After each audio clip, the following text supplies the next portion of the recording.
দেশের পক্ষে ওকালতি করি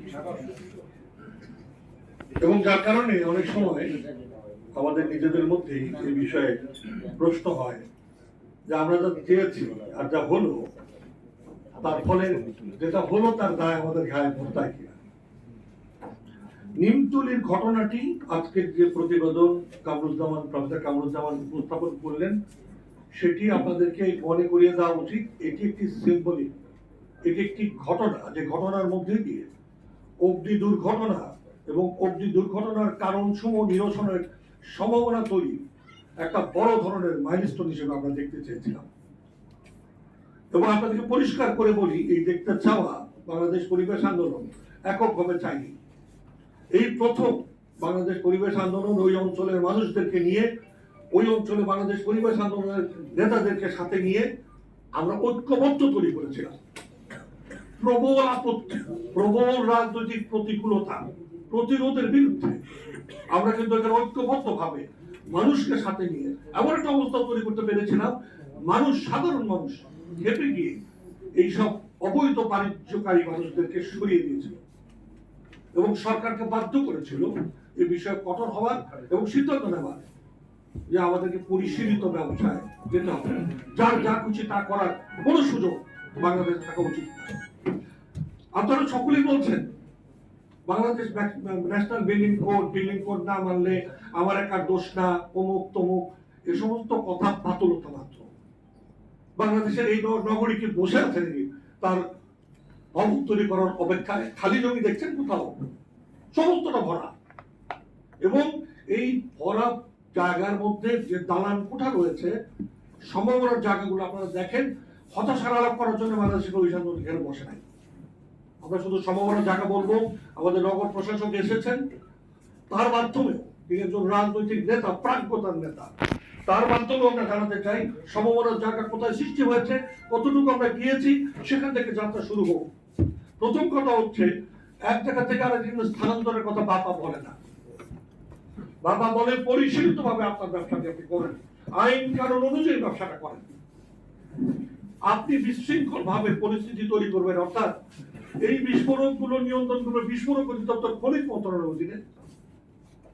ফায়ার ব্রিগেড, সিভিল ডিফেন্স, যার মূল কাজ হচ্ছে সিভিল ডিফেন্স তৈরি করা, অর্থাৎ আপনার আমার সকলের মধ্যে এই সমস্ত বিষয়গুলো তদারকি করা, যে ফায়ার ড্রিল করার জন্য দরজা কি আছে, ফায়ার এক্সিট কি রয়েছে, এগ্রেস রয়েছে, এগুলি দেখা এবং মহড়ার মাধ্যমে মানুষকে নিয়মিত প্রশিক্ষণে রাখা।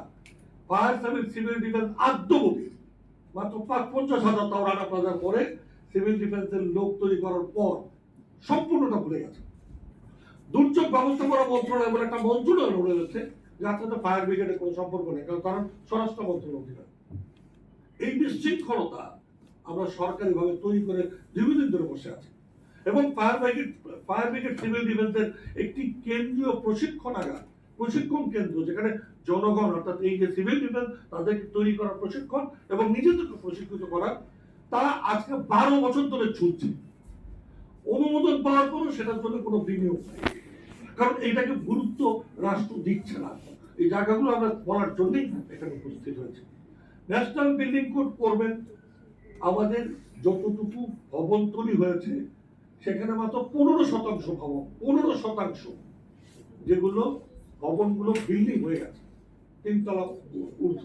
তাহলে বাকি জায়গাগুলো 1 তলা, 2 তলা, 3 তলা কোন রকম ভাবে করে করে মানুষ দাঁড়িয়ে আছে। তার মানে পুনর্গঠনের বিরাট সুযোগ রয়েছে। এবং তার তীরে রাজস্ব যখন আপনাদের সামনে বলে 94% ভবনই অননুমোদিত, তখন কিন্তু আপনারা কেউ কিছু বলছেন, শুধু বাপাই চিৎকার করে বলছে এটি প্রত্যেকটা মৃত্যুর জন্য অবহেলাজনিত হত্যাকাণ্ডের বিচার হওয়া উচিত। বেইলি রোডে আজকে তিনি উপস্থাপন করলেন, তিনি বেইলি রোডে মারা যেতে পারতেন। গভর্নর নাইম ভাই স্পষ্ট করে বলেছেন, আপনাদের আরেকবার মনে করিয়ে দিই, আমি প্রথম পরিদর্শনে গিয়েছিলাম বাবার পক্ষ থেকে, আমরা একসাথে গিয়েছিলাম সবাই মিলে, আমাদের প্রেসিডেন্টও ছিলেন। আমরা গিয়ে হতভম্ব হয়েছি, মানুষে পুরো মারা গিয়েছে, অল্প আগুনে পুড়ে, বাকিটা সবাই দম বন্ধ হয়ে মারা গেছে। আপনারা শুনে অবাক হবেন যে ফ্লোরে আগুন লেগেছিল নিচে, তার উপরে এই ইলিট বলে এক পাঞ্জাবের দোকান ছিল, তার একটা কাপড় পরে নেই, তার পরের ফ্লোরে অসংখ্য মানুষ মৃত্যুবরণ করেছে। কারণ কাঁচ দিয়ে ঘেরা এই রুমটার মতো একটা গ্লাস আপনি খুলতে পারবেন না।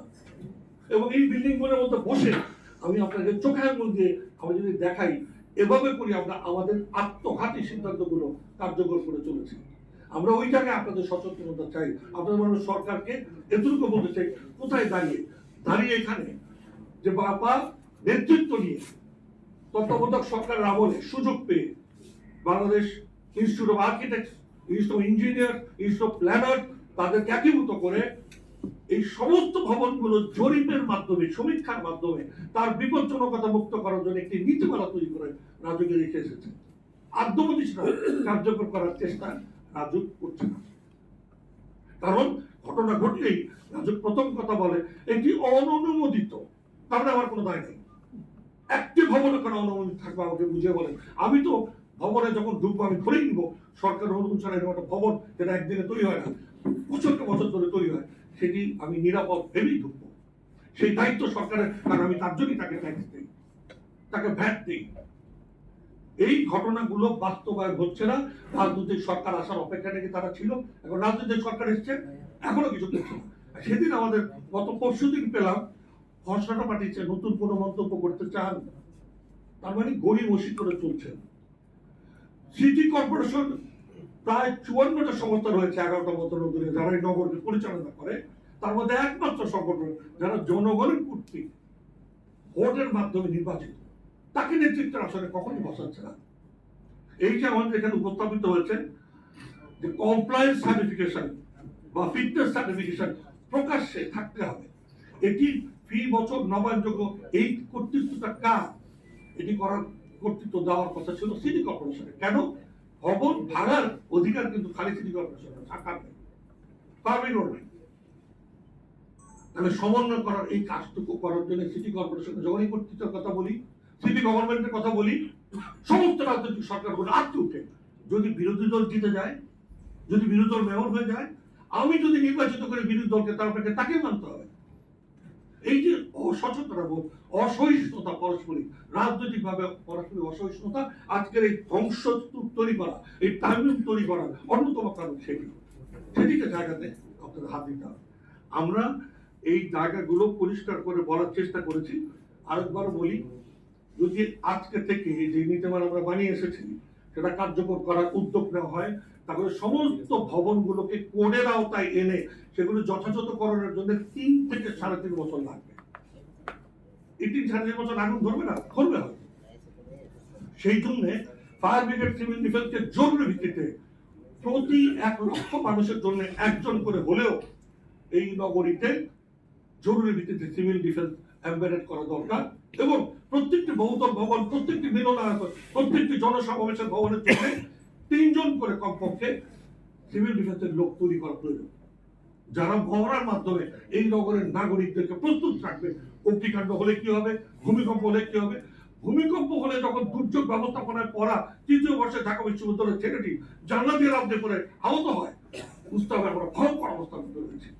গুলশানে অত্যন্ত দামি বাড়িতে ফায়ার এসকেপ থাকা সত্ত্বেও ভদ্র মহিলাকে লাফ দিয়ে সুইমিং পুলে করে মারা যেতে হয়, তাহলে বুঝতে পারো ভয়ঙ্কর অবস্থার মধ্যে রয়েছে। তবে ভবন আইন কানুন অনুযায়ী মানালেই হবে না, মহড়ার মাধ্যমে প্রস্তুতি হবে, হতে হবে। এখন আমরা কি নতুন করে এগুলি বলছি? পৃথিবী চলছে না, পৃথিবী তো ভয়ঙ্কর অভিজ্ঞতার, আমাদের চেয়ে ভয়ঙ্কর অভিজ্ঞতার দেশ রয়েছে, তাতে কিন্তু মানুষ মারা যায়। তার প্রস্তুত কি করতে হবে?